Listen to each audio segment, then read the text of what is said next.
तुमच्या जाहिरातीसाठी एक संधी मोठ्या प्रेक्षकांपर्यंत पोहोचवा. व्यवसाय असो किंवा इव्हेंट, विकासनामा सोबत जाहिरात करा. स्क्रीनवरील नंबरवर आजच संपर्क करा. विकासनामा, तुमचा आवाज, तुमची जाहिरात. तसंच विकासनामाला सबस्क्राईब करा आणि अपडेटेड रहा. नमस्कार, मी विकास मिरगणे. विकासनामा डिजिटल प्लॅटफॉर्ममध्ये आपलं सर्वांचं स्वागत आहे. सध्या नवी मुंबईच्या राजकारणासंदर्भामध्ये आपण चर्चा करतो. विकासाचे मुद्दे असेल, अजेंडा असेल आणि सभागृहामध्ये ज्यांच्या नावाची चर्चा सभागृहाबाहेर सुद्धा होत असते. आणि नवीन टेक्नॉलॉजी मॉडेलमध्ये नवी मुंबई शहराचा विस्तार कसा होईल याच दृष्टीने आज आपण ज्यांच्याशी जाणून घेतोय अशा व्यक्तिमत्वाचा सभागृह नेते, भाजपा नेते, युवा नेते सागर नाईक यांची आपण बातचीत करतोय. खऱ्या अर्थाने विरोधकांना अभ्यास करा, विरोधकांचा अभ्यास किती कमी आहे हे जाणून घेण्याचा प्रयत्न करतोय. आणि नवी मुंबई शहरामध्ये झपाट्यानं विस्तार होत असताना एक नव्या टेक्नॉलॉजीमध्ये नवी मुंबई शहराचा विस्तार एका टेक्नॉलॉजी पुरता न मर्यादित राहता नव्या झपाट्याने कसा वाढेल यावर आपण बोलण्याचा प्रयत्न करूया. सर, स्वागत आहे विकासनामामध्ये.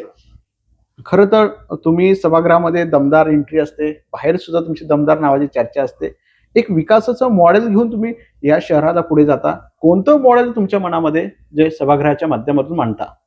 बघा, नवी मुंबईचे संस्कार जे आहे ते नाईक साहेबांचे संस्कार आहेत. आणि नाईक साहेबांचा जो जर्नी झालेली, या प्रवास झालेला आहे तो नवी मुंबई शहरासाठी जे गरजेचं आहे विकासाच्या दृष्टीने ते त्यावर, आणि तेच पुढे नेण्याचं काम आमच्या माध्यमातून आम्ही करत आहोत. आणि नाईक साहेबांचं विजनच आम्ही त्या ठिकाणी पुढे घेऊन की या शहरातल्या प्रत्येक नागरिकांना सेवा सुविधा देण्याचं ते काय कमीत कमी आहे. कमीत कमी देऊ नाही शकलो तर आपण आपल्या शहराला शहर कसं करू? टेक्नॉलॉजीचा वापर हा आपलं जीवनमान सोपं करण्यासाठी दिलेला आहे.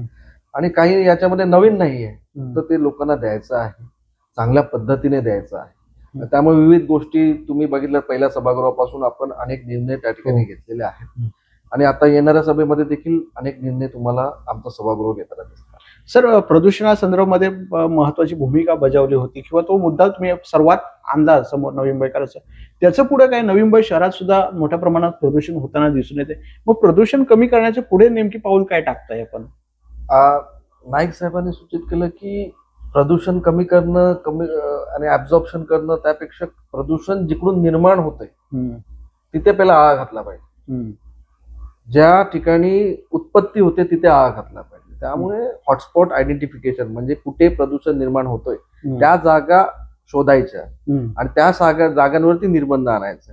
एकदा प्रदूषण उत्सर्जन थांबलं तर प्रदूषण पसरणारच नाही. त्यामुळे त्याच्यावरती आता आपण आराखडा जो तयार केलेला आहे त्या माध्यमातून धूळ निर्मूलन आणि आपलं प्रदूषण निर्मूलन KY इंडेक्स चांगलं करणं या दृष्टीने आपण आराखडा तयार केलेला आहे. त्यामध्ये सेन्सरचं जाळं, आणि हे पोल्युशन हे फक्त नवी मुंबई निर्मित असं नाहीये. आता नवी मुंबईतलं तुम्ही बघता केमिकल इंडस्ट्री गेल्या आणि IT इंडस्ट्री झाल्या, प्रदूषण निर्माण होतंय कुठून? तुम्ही जर आता महापालिकेच्या इथून बघाल तर एअरपोर्टच्या पाठीमागून धुळीचा लोंडाच असा नवी मुंबई शहराकडे येतो.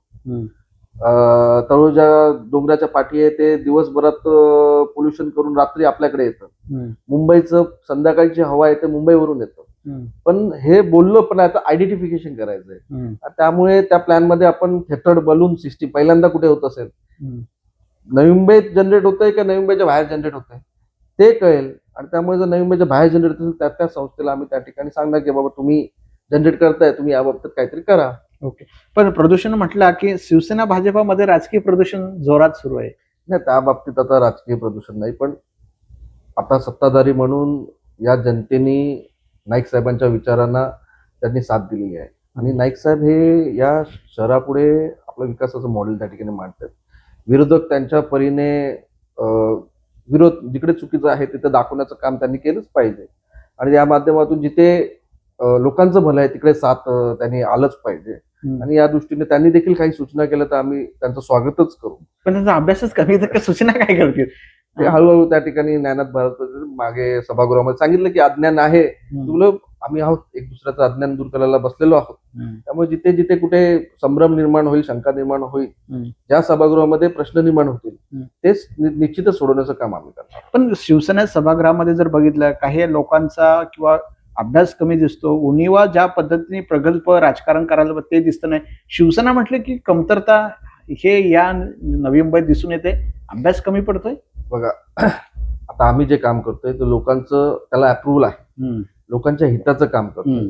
त्यामुळे विरोधकांना काय असतो की मुद्दा लागतो की आम्ही काही चुकी केली तर. आतापर्यंत आम्ही देवाच्या कृपेने काही चुकी त्या ठिकाणी चुकीचं कृत्य झालेलं नाहीये आणि त्या बाबतीत जाणार नाही, कारण की आमचे विचारच त्या दिशेने नाहीयेत. सर्वात पहिला इंटरेस्ट हा संस्थेचा इंटरेस्ट, या नागरिकांचा इंटरेस्ट, अशा पद्धतीने आम्ही काम करतो, विकासाच्या दृष्टीने काम करतो. त्यामुळे आमच्या विरुद्ध तसे मुद्दे त्यांच्याकडे नाहीयेत. त्यामुळे इथे पुढे जात असताना आता अंमलबजावणी चांगल्या प्रकारे करण्याची आणि कुठलाही मोका विरोधकांना आपल्यावरती टीका करण्याची नाही द्यायची, अशा प्रकार. आणि विरोधकांनाच नाही, आम्ही विरोधकांना अँसेबल नाही, आम्ही लोकांना जबाबदार आहोत, लोकांना उत्तरदायी आहोत.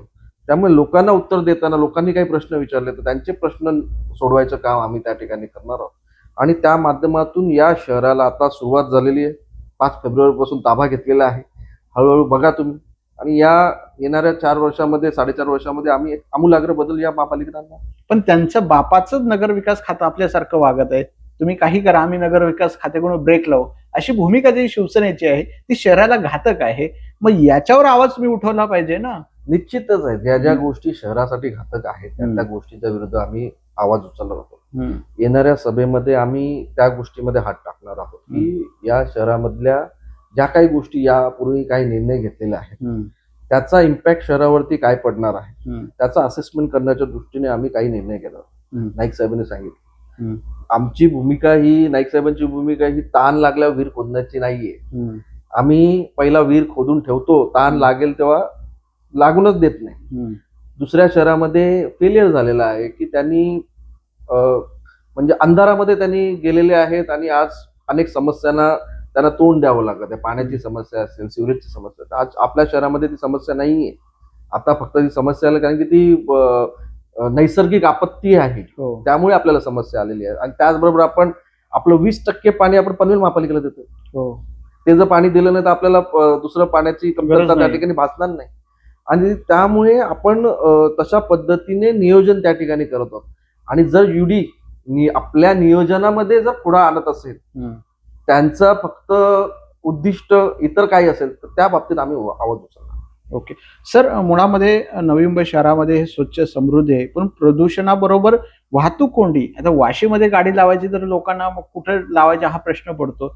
पहिलं वाहतूक कोंडीवर तुमचं विजन काय असेल, म्हणजे भाजपचं असणार? या ठिकाणी आता वाहतूक जे अशा प्रकारे डेव्हलपमेंट होतंय, नवीन नवीन अपार्टमेंट घरं तयार होत आहेत, FSI एवढा देण्यात आलेला आहे, गाड्या जाणार कुठे प्रश्न आहे ना. FSI तुमचेच मंत्री देत आहेत. त्या ठिकाणी आम्ही आता या सगळ्या गोष्टीचा इम्पॅक्ट असेसमेंट स्टडी करणार आहोत, कारण की प्रत्येक गोष्टीचा अभ्यासपूर्वक करूनच केला पाहिजे. तर मी काल मुनगंटीवार साहेब बोलले की शिवाजी महाराज पहिला किल्ला बांधण्याच्या आधी पहिला पाण्याची व्यवस्था आहे की नाही ते बघायचं. म्हणजे शिवाजी महाराजांनी ते संस्कार दिलेले. त्यामुळे आपण देखील त्याच बेसिसवरती आपण पायाभूत सुविधा केलं पाहिजे. आता जी पायाभूत सुविधा ती आपल्याला कॅरिंग कॅपॅसिटी आपली आहे की नाही ती चेक केली पाहिजे. तदनंतरच आपण नवीन वाढ किती बोजा आपण घेऊ शकतो त्याचा विचार त्या ठिकाणी केला पाहिजे. आता सिटी मोबॅलिटी प्लॅन आपण त्या ठिकाणी करतो, स्मूथ मुव्हिंग ट्रॅफिक आपण त्या ठिकाणी करतो, पार्किंग व्यवस्थेबाबतीत आपण अंडरग्राऊंड पार्किंग आणि रोटरी पार्किंग सिस्टीम अशा प्रकारच्या पार्किंग व्यवस्थाचं आयडेंटिफिकेशन या ठिकाणी करणार आहोत. आता निधी आपला हा लोकांच्या भल्यासाठी जास्त वापरला जाईल. जी कामं ही लार्जर इंटरेस्टमध्ये नाही आहेत ती आम्ही त्या ठिकाणी टाळणार आहोत. ज्या प्रकारे आपल्याकडे कॉन्क्रीटचा पेव, रस्त्यांचा पेव यापूर्वी होता, तर त्याच्याऐवजी आपला स्टार्ट चांगला आहे.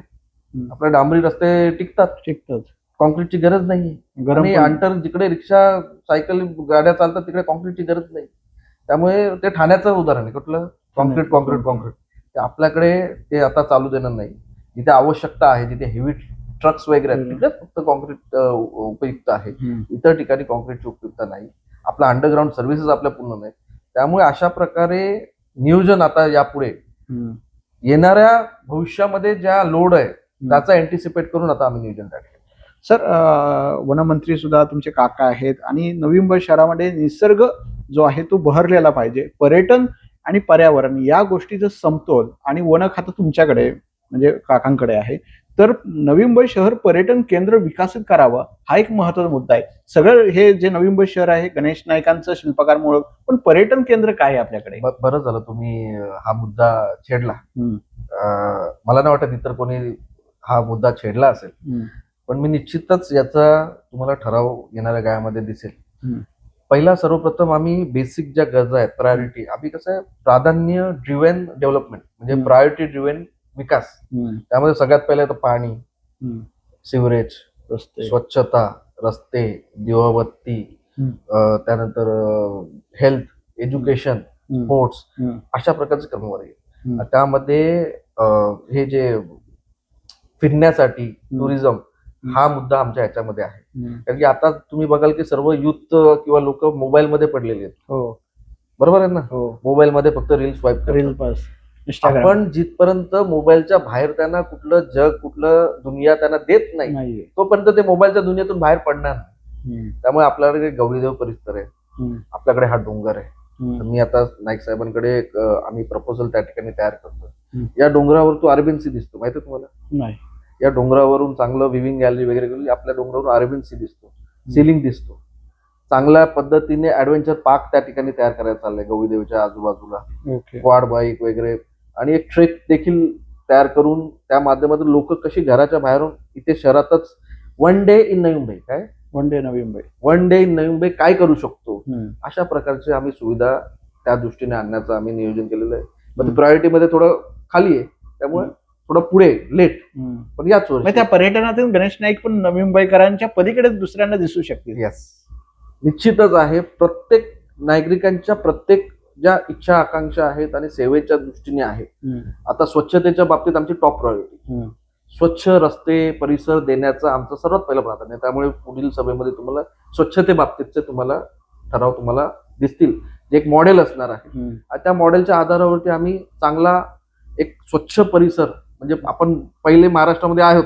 नाईक साहेब काय बोलतात, आपण फर्स्ट होत महाराष्ट्र, पण ते पहिले फक्त नंबर मध्ये नापासात पास, काय नापासांमध्ये पास, म्हणजे भेटल्यात किती 40%, पण आहेत पहिले किती, पहिले 60%ची उणीव आहे. आपल्या स्वतःला वाटलं पाहिजे की आपण स्वच्छ, आपल्याला स्वच्छता दिसली पाहिजे. तशा दृष्टीने आता आराखडा त्या ठिकाणी तयार करायचं घेतलेलं आहे आणि तिथे रिझल्ट ओरिएंटेड काम त्या ठिकाणी करायचं. सर, पर्यावरणाबद्दल काय, म्हणजे आता अनेक ठिकाणी खूप मोठी ह्या वर्षी हिट जाणवली. मग रस्त्याच्या किंवा वेगळ्या ज्या महापालिकेच्या जागा आहेत ते जरी लुटल्या असल्या तरी त्या बाजूला झाडांचं निघाकरण कसं करायचं किंवा ते झाडांचं रूपांतर महत्वाचं आहे. आता जॉईंट फॉरेस्ट मॅनेजमेंट या माध्यमातून, आणि आता हे तर हिट वेव्ह ती एल निनोच्या सुपर एल निनोमुळे आपल्याला हिट त्या ठिकाणी जाणवली. आपल्याकडे ह्युमिडिटीचा जास्त प्रभाव आहे. त्याचबरोबर आता कूल रूफ टेक्नॉलॉजी माहिती तुम्हाला? नाही. कूल रूफ म्हणजे जर आपले छप्पर हिट रिफ्लेक्टिव्ह कोटिंग केली तर शहराचं टेम्परेचर 2 डिग्रीने कमी होतं. ओके. ती हीट रिटेन होत नाही बिल्डिंग मध्ये. अशा प्रकारे विविध योजना, लिक्विड ट्री असतील जिकडे आपण ट्री बसू शकत नाही, आणि जास्तीत जास्त झाडं लावणं, शेड आणणं, अशा दृष्टीने आम्ही त्या ठिकाणी पावलं उचलणार आहोत. या काळामध्ये पर्यावरणपूरक, स्वच्छतापूरक आणि हवा गुणवत्ता, आता पावसाळ्यामध्ये जसं तुम्हाला हवामान दिसतं तसं 12 महिने देण्याचं आमचा मानस त्या ठिकाणी आहे, आणि नाईक साहेबांचे तसे आम्हाला सूचना आहेत, आणि त्या पद्धतीने आम्ही त्या ठिकाणी हवामान नवीन वर्ष चांगलं असतं. आता ते ठाण्याचा घडूळ आला तरी ते तिथे हे होणार नाही. कसं आहे की हवामान हे हवामानाला बाउंड्री नाहीये, काय. ओके. पण चांगलं हवामान चोरून नेलं ठाण्यात, तिकडून हवामान येते आलं, रेकॉर्ड जर आलं तर आम्ही त्यांना सांगू शकतो बाबा तुमचं ठीक करा. पण इथलं हवामानात चोरून नेलं ठाणेवाल्यांनी, सगळं चोरतात ठाणेवाले. काय करतायत, त्यांचं लोड इकडे पाठवतात, काय लोड तिकडचं लोड इकडून येतं, इकडचं लोड, म्हणजे घाणीचं साम्राज्य. पण हे शिवसेने नगरसेवकांना कळत नाहीये, घाणीचं साम्राज्य आपल्या अंदर आपल्याला निस्तारावं लागतंय. ते ठीक आहे, त्यांची आम्ही लेवल वाढवतो, काय. ते जेव्हा दुसऱ्या महापालिकेत जातील ना तेव्हा समजतील की आपली महापालिका चांगली आहे. आता तुम्ही ठाणे महापालिकेला मोर्चा तुम्ही कामगारांचा बघितलाच असेल. हो. तर आपल्या याच्यात कायम करा बोलत होते, तर तिकडे पगारवाढीच्या बाबतीत ठाणे महापालिकेत बोलत होते. त्यामुळे अशा प्रकारची भूमिका दुसऱ्या महापालिकेत आहेत, आणि आपली महापालिका ही चांगली आहे, आणि आपले अधिकारी वर्ग दुसऱ्या महापालिकेपेक्षा चांगले आहेत. त्यामुळे अधिक त्यांच्यावर करप्शन सर खूप वाढलेलं आहे. एका अधिकारी 2-2 कारभार, खूप टक्केवारी आहे, सेटलमेंट सगळ्या सर्व आहे. कारभार हा एवढ्या 5 वर्षामध्ये 6 वर्षामध्ये सक्सेशन त्या ठिकाणी झालेलं आहे, काम भरती झालेली नाहीये. हम्म. त्यामुळे फक्त डेप्युटेशनची लोक त्या ठिकाणी येतात. त्यामुळेच तर मी 58चा 60 काय करत होतो. हम्म. जे अनुभवी लोक आपल्याला भेटावे त्या 2 वर्षामध्ये सेवा भरती नियम जो 21ला केला हो. त्यामध्ये हातबल करून टाकले पालिकेला. हम्म. जर सचिव पद आपल्याला भरायचं असेल हम्म. ती डायरेक्ट भरती करताच येणार नाहीये. हो. ती फक्त पदोन्नतीद्वारे भरता येते. आणि त्यामुळे आता तो सेवा भरती नियम आम्हाला बदलायचा आहे. हम्म. ते बदलत असताना आता रिटायर होत असतील तर हम्म. अख्खी नवी 2 वर्ष सगळी महापालिका खाली रिकामी खाली होती. होणार आहे. 400 लोक रिटायर होतात. ही भूमिका मी स्वतःसाठी नव्हती घेतली, कर्मचाऱ्यांसाठी घेतली. हम्म. पण खो शिवसेनेनं घातला. हो, आता तो तुम्ही दाखवा त्या बाबतीत. आता मला वाटतं आता ऍडिशनल सिटी इंजिनियर या महिन्यात रिटायर होत आहेत. हो. या जेव्हापासून मी निर्णय घेतला, जेव्हापासून या निर्णयाच्या विरुद्ध काही गोष्टी झाल्या, तेव्हापासून मला वाटतं 80 लोक रिटायर झाले. पण कंत्राटी कामगारांचं एक महत्वाचं भूमिका तुम्ही घेतलेलं आहे. सगळे कामगारांनी तुमच्या नावाचं उदा उदा केलं दिसतंय. नाही, त्यात नाईक साहेबांनी सूचना केलेल्या आहेत. नाईक साहेबांनी ती निश्चय केला नसता, ती पॉलिटिकल विल नसती ठेवली तर हा पगारवाढ झालाच नसता. त्यामुळे नाईक साहेबांना या लोकांविषयी कळलं आहे, कळतं, त्यांना आत्मीयता आहे आणि त्यामुळे त्यांना समजतं. कारण की आम्ही लोकांशी जुडलेले लोक. आमचा उद्दिष्ट हा सेवा, लोकांची सेवा करण्याचे. आमचा पैसा आमचा उद्दिष्ट नाहीच आहे. त्यामुळे एवढी वर्ष नाईक साहेबांच्या विचारावरती लोकांनी विश्वास ठेवला. सर, पण अनेक डॉक्टर आहे, आता पावसाळा सुरू झाले मात्र त्यांच्याकडे अतिरिक्त कारभार दिलेले आहे. डॉक्टर इथे उपायुक्त बनतायत, ज्यांना हॉस्पिटलमध्ये गरज आहे असे लोक तिथे उपायुक्त बसलेले आहेत. खरं खरं आता या बाबतीत देखील आम्ही पुढच्या सभेमध्ये सेवा भरती नियमावली आणि सेवेचं नियम अर्हता नियमावली तो प्रस्ताव आणतोय. त्या माध्यमातून कोण कुठे काम करावं, आपला स्टाफ या वर्षी पुढे काय की आता आम्ही निर्णय घेणं अंमलबजावणीसाठी लोक पाहिजे. हॉस्पिटल मॅनेजमेंट सिस्टम आणणार आहे. एक हॉस्पिटलचं एक नमुना लेवल वाईज की कशा प्रकारे आपले वेगवेगळे हेल्थ पॉइंट आहेत ते नॉट ऍज अ सिंगल पण ऍज अ होल, म्हणजे संपूर्ण एकत्र पद्धतीने कसं काम करेल याचा एक आराखडा देखील आपण सभागृहात आणतो. पण हॉस्पिटलचा मुद्दा म्हटला आपण, जे आपले हॉस्पिटल आहे पायाभूत सुविधा जरी असल्या तरी कमतरता आहे. बाहेरचे लोक प्रचंड या हॉस्पिटलमध्ये येत आहेत आणि सगळ्या अशा परिस्थितीमध्ये मग ती लोड कसा कमी करायचा आपल्याला, त्याचं काय कोण नियम पॉलिसी? नाईक साहेबांनी सांगितलं की बाहेरचे लोक घेऊन 60% लोक बाहेरचे आहेत. किती? 60% पण ठाण्याचे मुंब्रावाले तेच सांगतो. तिथे त्यांचे नेते फेल झालेत त्यांच्या सर्व्हिस देण्यासाठी आणि आपल्या लोकांच्यावरती बोलत. आपल्या लोकांना बेडच नाही भेटत. तर त्यामुळे आता आम्ही धोरण आणतोय की नवी मुंबईतल्या आता काय नॅशनल हेल्थ मिशनच्या अंतर्गत ट्रीटमेंट फ्री करायला लागतं, पण आपण बेड चार्जेस लावू शकतो. त्यांना बेड चार्जेस हे आपण प्रायव्हेट प्रमाणे लावणार. नवी मुंबईतल्या लोकांना बेड चार्जेस नाही, ते काही रेट पण ठरवणार नवी मुंबईच्या बाहेरच्या लोकांना, नवी मुंबईतल्या लोकांना. आणि त्या पद्धतीने एक हॉस्पिटल मॅनेजमेंट सिस्टीम आणि त्यामध्ये काय काय इन्फ्रास्ट्रक्चर लागतंय. आता ऐरोलीचं फुल फ्लेज चालू करायचं, नेरूळचं फुल फ्लेज करायचं, वाशिममध्ये 100 बेडचं आयसीयू तयार करायचं. आता डायलिसिस सेंटर आपण महाराष्ट्रातलं सगळ्यात मोठं तयार केलेलं आहे. सगळे ऑपरेशन मला आपल्याला नाईक साहेबांनी सांगितले, आपल्या महापालिकेच्या हॉस्पिटलमध्ये जेजेला जा, सायनला जा, केएमला जा, ही ओळ हे वाक्य कालबाह्य रद्द करून टाकायचं. नवी मुंबईत सगळं, नवी मुंबईतच सर्व सर्व्हिसेस द्यायचे. म्हणजे ठाण्याचे वाले ते बोगस आधार कार्ड बनवतील, त्याचं काय? त्या पद्धतीने आपण आता काय स्क्रुटनी वगैरे आहे ते करू. पण नवी मुंबईतल्याच नागरिकांना कशा प्रकारे सुविधा देतील. आता हेल्थ ही सुविधा ही थांबू शकत नाही, पण नवी मुंबईच्या लोकांना प्रॉपर सुविधा कशी भेटेल या दृष्टीने आता आम्ही. सर, राज्यामध्ये काका पुतण्याचा वाद असतो, मात्र तुमचं काका पुतण्याचं नातं बऱ्यापैकी चांगलं आहे. कसं ट्युनिंग असतं दोघांचं?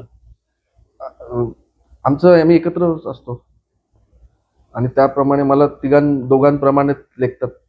आणि मी तो माझा भाग आहे. काय पुतण्यानीच सामंजस्य घ्यायचं असतं, काकांनी नसतो घ्यायचा, किंवा वडीलधाऱ्या माणसांनी नसतो घ्यायचा. मी आज्ञाधारी आहे. काय त्यांची आज्ञा मला धारी आहे. तर त्यामुळे त्यांनी दिलेली आज्ञा मी नो इफ नो बट मी फॉलो करणार. ओके.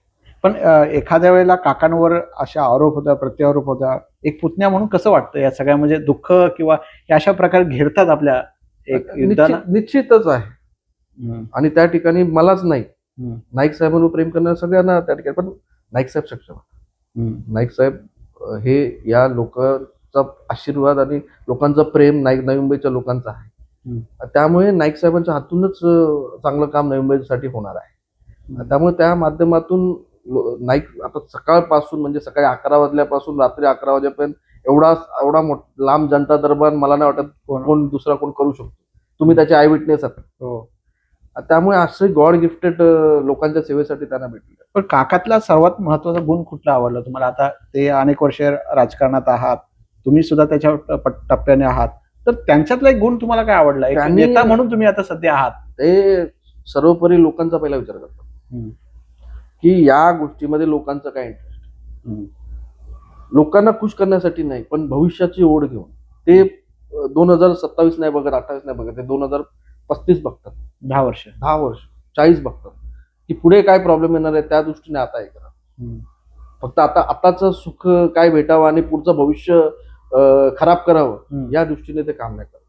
आणि अतिशय डेडिकेटेडली सर्व गोष्टीमध्ये आणि प्रॉपरली लोकांच्या सेवेसाठी. ते म्हणतात की सर्वात मोठं दुःख काय की कोण एखादा व्यक्ती इलाज उपलब्ध आहे पण पैशाच्या अभावी त्याला मृत्यूला सामोरं जातं, खूप मोठं दुःख आहे.